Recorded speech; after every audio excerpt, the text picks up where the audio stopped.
Welcome to the Silverstone boat race.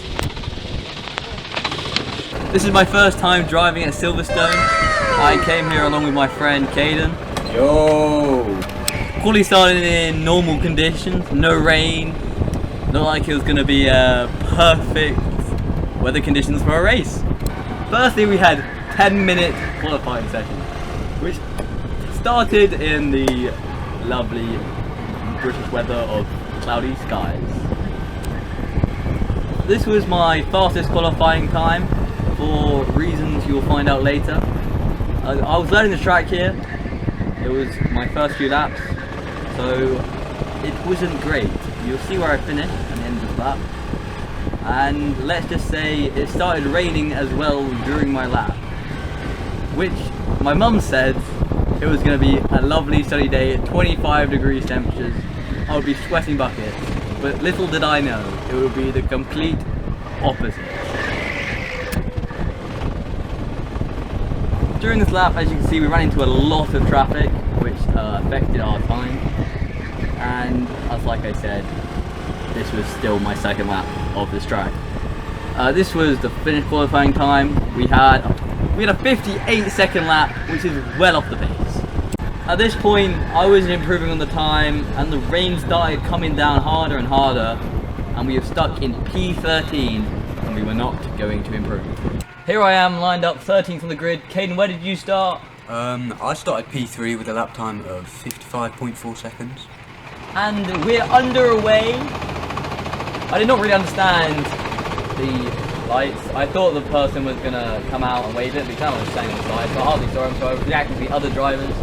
We had a very clean getaway. No one really challenged us, no one really ahead of us, because we didn't get a very good start.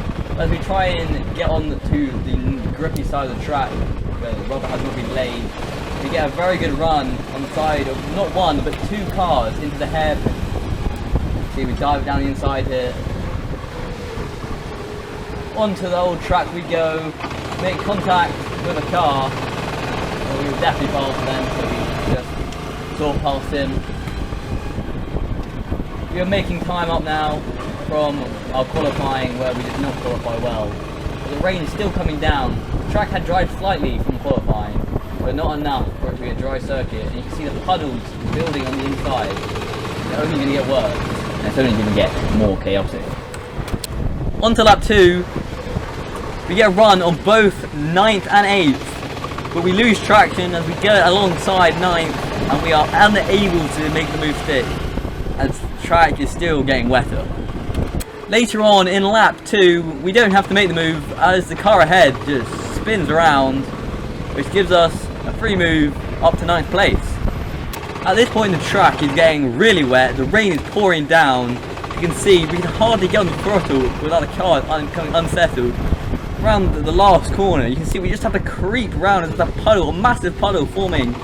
You can see just going this speed, my car is unsettling, nearly throwing us off the side of the circuit.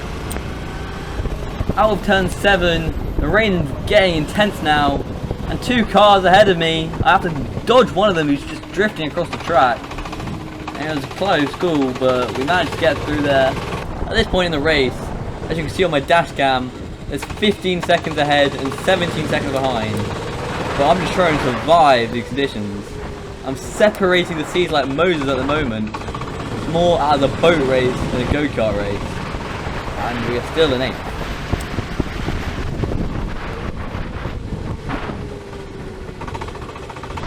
At this point, they put the course on full yellows as the rain was just that intense.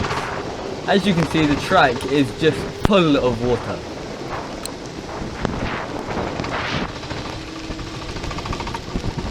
Surprisingly, only one lap later, it went green. You can literally see the water trails from the car ahead. It was almost about 3 seconds ahead. And he's a lap car, and you can see we got 23 seconds ahead and 37 seconds behind. We are still in 8th, and it just updates torrential rain. As you can see, the leader has just overtaken me, and he is a lap ahead now. Again, this is my first time driving this track, and this is my second time ever driving in the rain. So I am off the pace today. However, I was not expecting all 4 of the front 4 to be there. I get rear-ended by 1, and all 4 of them do get past me, and into the last corner, 3 wide with an inexperienced back marker in the way. Does not end well. 2 of them slide off the track, and the back marker spins right into my path. We hit him, but we are fine. I shake of the head in disapproval, but we continue on. Into turn 1, I get dive bombed, which I thought was one of the leaders, as he looked very similar to one of the drivers that was caught in the collision. I thought he was recovering and just overtaking me. However, apparently, after the race I figured out that he was not one of the leaders. In fact, he was actually on the same lap as me, and I'd lost the position. The rain is still coming down. You can see I check behind me, and one of the leaders caught back up to me. I try to slightly get out of the way, but I get onto the wet side of the track, and I just drift. The car completely aquaplanes onto the grass. I lose a bunch of time, and the car in front of me also aquaplanes off the track, so I gain my position back on him, and I do it again for the rest of the race. At this point in the race, I hadn't seen anyone for a long time, until this thing popped up on my screen, which I didn't really know what it meant. I was trying to figure out what it meant, which made me completely miss my braking zone. We had to go straight on from the corner. We managed to not slam on the wall. At one point I was thinking, oh, I'm going straight into that wall, and we managed to save it, and everyone was so far away from it, it didn't really affect our race in the slightest. As we crossed the line, we finished 8th. The car next to us is actually the winner of the race. Fair enough to him. He managed the distance perfectly, and we finished 8th in the end out of 24 drivers, which I'm very happy with, especially for my first time at Silverstone and in the wet. Thank you for watching. Hope you enjoyed.